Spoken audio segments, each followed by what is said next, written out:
Patton versus George C. Marshall. Who was the greater American leader? When people discuss America's greatest military leader of World War II, most immediately think of Patton. His rapid advances across Europe, his aggressive tactics, and his larger-than-life personality made him a legend. Patton was the kind of general soldiers followed into battle and enemies feared on the battlefield. But here's a question that sparks a much bigger debate.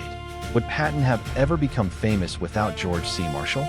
Marshall never led tank columns across France. He didn't command armies in dramatic battles. Instead, he sat behind a desk in Washington, making decisions that affected the entire war. He helped build the U.S. Army from a relatively small force into one of the most powerful military machines in history. More importantly, he selected and promoted many of the commanders who would ultimately win the war, including Patton himself. So who was more important? Patton won battles.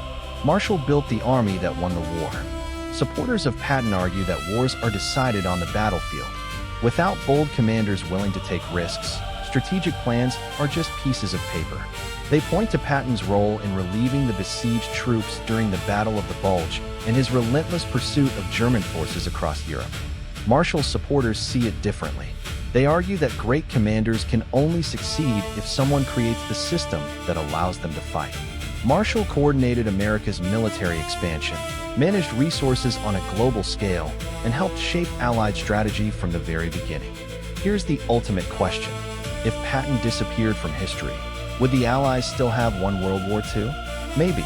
But if Marshall disappeared, would America have been capable of organizing and leading the largest military effort in its history?